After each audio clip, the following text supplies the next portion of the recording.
Le Seigneur soit avec vous. Évangile de Jésus-Christ selon saint Matthieu.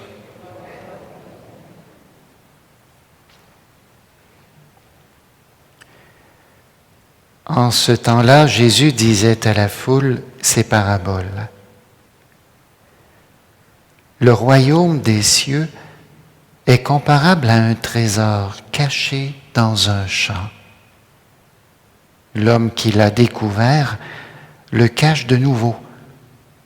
Dans sa joie, il va vendre tout ce qu'il possède et il achète ce champ. Ou encore, le royaume des cieux est comparable à un négociant qui recherche des perles fines. Ayant trouvé une perle de grande valeur, il va vendre tout ce qu'il possède et il achète la perle. Le royaume des cieux est encore comparable à un filet que l'on jette dans la mer et qui ramène toutes sortes de poissons. Quand il est plein, on le tire sur le rivage. On s'assied, on ramasse dans des paniers ce qui est bon et on rejette ce qui ne vaut rien. Ainsi en sera-t-il à la fin du monde. Les anges sortiront pour séparer les méchants du milieu des justes et les jetteront dans la fournaise. Là, il y aura des pleurs et des grincements de dents. Avez-vous compris tout cela? Ils lui répondent « Oui ». Jésus ajouta « C'est pourquoi tout scribe devenu disciple du royaume des cieux est comparable à un maître de maison qui tire de son trésor du neuf et de l'ancien. » Acclamons la parole de Dieu.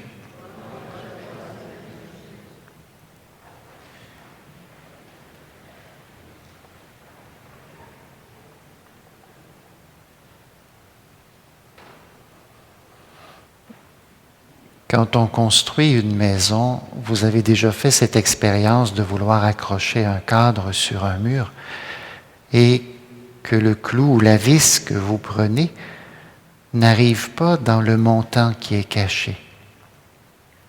Et vous n'êtes pas capable d'accrocher quoi que ce soit. On ne peut pas accrocher quelque chose de lourd quand on ne touche pas à l'essentiel. On a besoin de découvrir à quelle place que c'est le frame de notre vie. Et c'est un chemin progressif.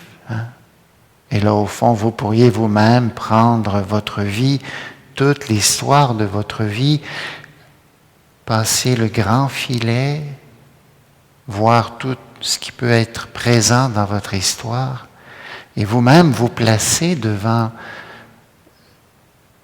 simplement qu'est-ce qui a été important puis qu'est-ce qui l'est moins. Qu'est-ce qui est essentiel puis qu'est-ce qui est secondaire. Quand on a un peu de millage, comme j'en suis, il y a des choses qui vont se relativiser. On s'aperçoit qu'au moment où on les vivait, ça prenait beaucoup de place. Ça avait beaucoup d'impact.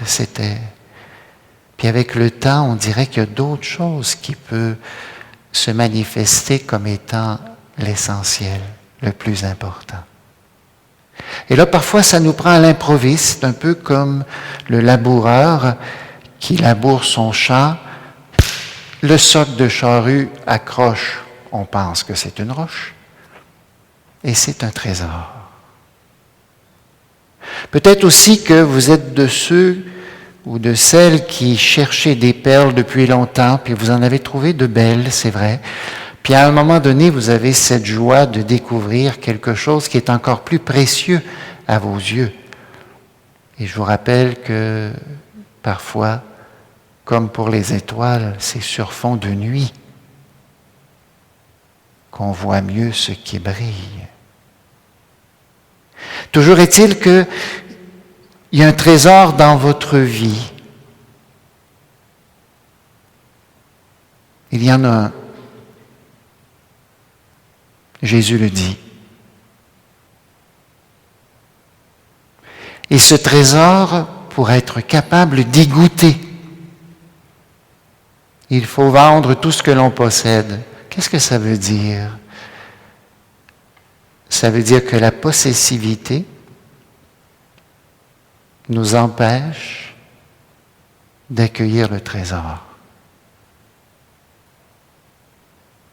Quand on veut posséder une fleur, on la coupe. Ses jours sont comptés. Quand on veut posséder une personne, ça brise. Quand on veut posséder, il y a quelque chose qui se flétrit. Mais vous comprenez que là, c'est une moyenne interpellation dans le contexte d'une société où on nous a fait croire que le bonheur tenait à ce que l'on possédait. Notre manque lui-même dans notre vie peut nous faire croire que si on retrouve ce qu'on a manqué, on va être comblé.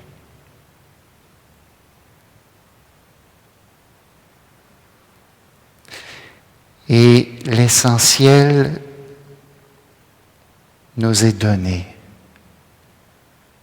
Il y a une permanence du don de Dieu dans notre vie qui demande à être accueillis jusqu'à nous surprendre. Et ce mystère-là est présent dans notre histoire. Peut-être même que vous pouvez regarder qu'est-ce qui est le plus précieux dans le filet des événements que vous avez traversés. Qu'est-ce qui est le plus précieux? Qu'est-ce qui vous a fait le plus vivre? Qu'est-ce qui a été source d'une paix, d'une joie, d'un réconfort? Et ça nous met sur la longueur d'onde de ce qui est de Dieu. Vous savez qu'avec votre radio, là, des fois ça griche. C'est pas parce que les ondes n'existent pas, là. C'est pas parce que la radio va pas bien. C'est qu'on n'est pas syntonisé sur la bonne fréquence. Quand on est syntonisé sur la fréquence de la possessivité, on ne peut pas être comblé. Puis en même temps, c'est vrai que c'est dépouillant, ce mystère-là. Parfois, c'est la vie aussi qui nous fait perdre des morceaux. Il y a un chant que je vous invite peut-être à prendre le temps d'écouter, qui est un chant profane de Claire Pelletier, « Ce que tu donnes ». Si ça vous tente sur YouTube, vous pourrez aller voir ça. Ce que ça raconte, c'est simplement ceci. Un couple pauvre qui vit de la misère. Il s'aime beaucoup et le mari, voulant faire plaisir à sa femme qui a de très beaux cheveux, veut lui acheter un peigne. D'ailleurs, là où ils vont sur le marché, le peigne est un peu abîmé, mais c'est un beau peigne. Et pour pouvoir lui offrir ce peigne, il va choisir de vendre ce qui lui est le plus cher, la montre que son grand-père lui avait donnée. Alors il s'en va au marché, il vend la montre, il achète le peigne pour les cheveux de sa bien-aimée, puis il revient. Sa bien-aimée, elle savait que ce qui était le plus précieux et le plus cher pour celui qu'elle aime, c'était la montre de son grand-père. Alors elle décide de vouloir lui offrir une chaîne pour la montre. Elle est allée au marché, elle a vendu ses cheveux.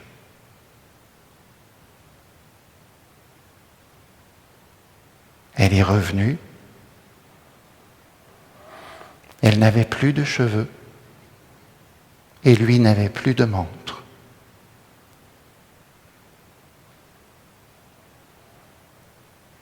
Ils ont ri, ils ont pleuré,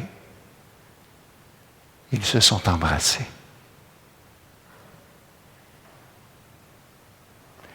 Parfois, l'amour prend un chemin, le don de Dieu prend un chemin qu'on a de la difficulté à reconnaître parce que c'est tellement autre chose que les patates qu'on est habitué de ramasser dans le champ, puis les petites perles qu'on connaît. Et je veux vous dire que pour Jésus,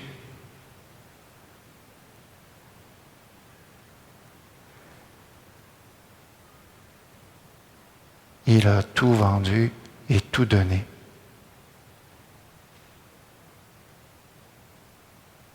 Il a vendu tout ce qu'il possédait pour la perle que nous sommes. Et qu'il vient sauver. Que le Seigneur nous donne de découvrir la grandeur de son amour qui nous rejoint, qu'il nous donne aussi d'être capable de discerner, faire le tri entre ce qui est essentiel, ce qui est secondaire, pour qu'on ne gaspille pas notre vie à essayer de planter des clous sur des murs qui n'ont pas de frame, mais qu'on puisse déposer notre histoire et se laisser saisir par son amour qu'on ne peut pas capter. On ne peut pas... D'ailleurs, il le dira à Marie-Madeleine, dont nous avions la fête récemment, « Cesse de me tenir ». Il y a un mystère qu'on ne peut pas. Le don de Dieu est accueilli dans un cœur qui ne veut pas posséder. C'est là qu'il est reconnu. C'est là qu'on le reconnaît comme un don, pas comme un dû. Et quand il est reconnu comme un don, c'est là qu'il nous transforme. Que le Seigneur nous ouvre à découvrir l'essentiel pour qu'en notre vie, nous aussi, nous puissions avoir les yeux brillants de ce trésor caché dans notre histoire.